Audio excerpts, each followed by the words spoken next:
ठीक है। एंड जो अब कहानी मैं तुमसे शेयर करने जा रहा हूं, एक बार पेन रोक दीजिए। जो कहानी मैं बताने जा रहा हूं that is the story of a real student. उसने 11th-12th में कोचिंग ली। ध्यान सुनिएगा प्लीज, क्योंकि उस बच्ची को मैंने 2 साल तक देखा। मेरी बात ध्यान सुनना। 11th और 12th में वो दोनों साल पूरे साल ऑफलाइन में आई, और जिसको बोलते हैं ना हार्ड वर्किंग, हाँ रेगुलर स्टूडेंट थी हमेशा। कभी मैंने ऐसा नहीं सुना कि वो एब्सेंट है, कभी ऐसा नहीं देखा कि वो डाउट रूम में डाउट पूछने नहीं आई, आती रही। बट दिक्कत क्या हो रही थी, वो चीजों को रटने की कोशिश कर रही थी 11th और 12th में। अच्छा ऐसा एक सवाल करवा दिया, अच्छा ऐसा मैं कर सकती हूं। उसके अलावा जैसे ही सर आपने वैल्यू n की 5 की जगह 6 की, अब मैं फंस गई। तो उस टाइप की मेंटेलिटी के साथ वो कर रही थी काम 2 सालों तक, ठीक है। हाँ, और मैं नहीं पढ़ा रहा था उसको, कोई और टीचर पढ़ा रहे थे, क्योंकि वो डाउट पूछने जनरली मेरे पास आ जाती थी, ठीक है।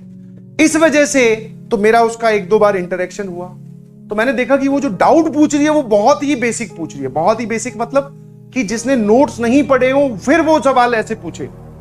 तो मैंने उन 2 सालों में भी उसको यही बोला कि बेटा नोट्स पढ़ाई करो, नोट्स को बार बार रिवाइज करो, नोट्स पे ध्यान दो, आप सवालों की तरफ मत भागें। पहले आपको अपने कॉन्सेप्ट क्लियर करने होंगे, आपको पता होना चाहिए कि ये वाली चीज यहां लगती है और ये वाली चीज यहां नहीं लगती है विद लॉजिक, तभी आप आगे सवालों पे जा सकते हो।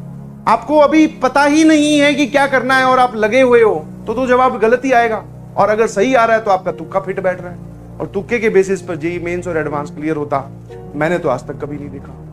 समझ में आया? तो वो 2 साल तक रही, कोई रिजल्ट नहीं आया, रैंक भी लाखों में आई। अगली साल जब ड्रॉप करने की बारी आई तो फिर से उसके पेरेंट्स आए, बोले कि सर हमने 2 साल यहीं पढ़ाया था इसको, इसका कुछ हुआ नहीं, आप क्या बोलते हो कि इसको प्राइवेट कॉलेज में डाल देना चाहिए या फिर इसको तैयारी करनी चाहिए। तो उसकी 2 साल की परफॉर्मेंस देखकर मेरे दिमाग से या मुंह से जो पहला शब्द निकला, मैंने कहा इसको प्राइवेट कॉलेज में आप एडमिशन दिलवा दो, कोई इशू नहीं। बिकॉज जो रिक्वायर्ड है वो मेहनत ये नहीं कर पाएगी, या फिर ये उस लाइन पे नहीं सोच रही है, हम इसको समझा रहे हैं बार बार।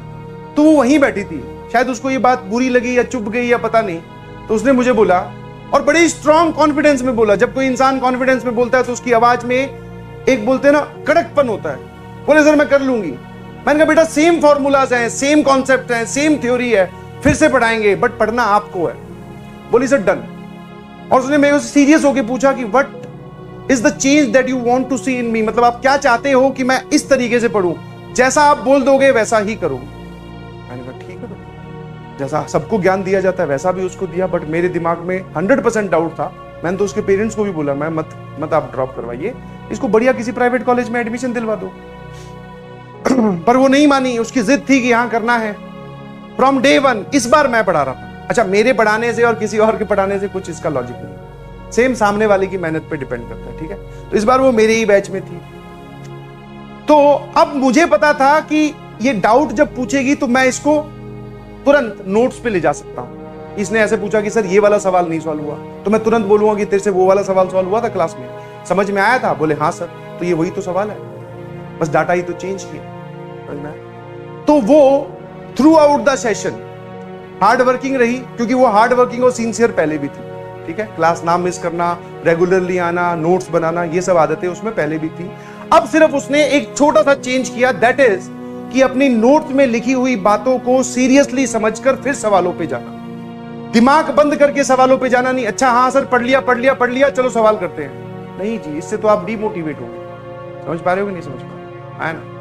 और जब मैंने बोला कि बेटा अब आप ध्यान रखना, पूरे साल में आपको सिर्फ एक ही चीज करनी है कि नोट्स का जो भी मैं बात पूछूं, हटाओ सवालों को, बोर्ड्स मतलब ये मॉड्यूल के सवाल बाद में पूछूंगा। मैं जब ये पूछ लूं कि बेटा वहां पर वो सवाल करवाया था उसका लॉजिक क्या है, वो क्लियर होना चाहिए। बोले सर डन, आप पूछ लीजिए। और शुरू के 10-15 दिन में उसकी 2-3 बार मुझसे मुलाकात हुई इसी सेशन को लेकर, और उसे 2-3 बार पूछा मैंने, 1-2 बार अटकी भी, और उसको समझ में आ गया कि ये मास्टर तब तक नहीं छोड़ेगा जब तक मैं नोट्स ढंग से ना पढ़ूं। समझ में आया? खूब मेहनत की, खूब पढ़ाई की, लॉजिकली। जब आपको एक बार लगने लगता है, आप एक बार वो चीज पकड़ लेते हो कि अच्छा इस पे ये नहीं करना था, ये करना था, इसका कारण ये है, तो आपको मजा आने लगता है। समझ में आया? आपको फिर मजा आने लगता है, हाँ यार इस बार मैंने सोच लिया, अगली बार और सोच लूंगा।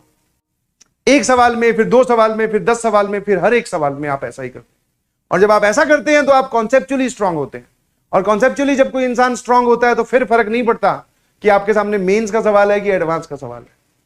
समझ में आया? और फाइनली बहुत तगड़ा फोड़ा, और आई वाज एक्सपेक्ट, मतलब क्या बोलते हैं उसको, सरप्राइज। मैं कह रहे यार गजब, I was very much confident भी था कि इस बार ये फोड़ देगी, और जबरदस्त फोड़ा। करीबन शायद 3000 के अंदर रैंक आई थी जेई मेंस में। अभी MNIT में पढ़ रही है इलेक्ट्रॉनिक्स ब्रांच के साथ, Malviya Nagar national institute of technology Jaipur.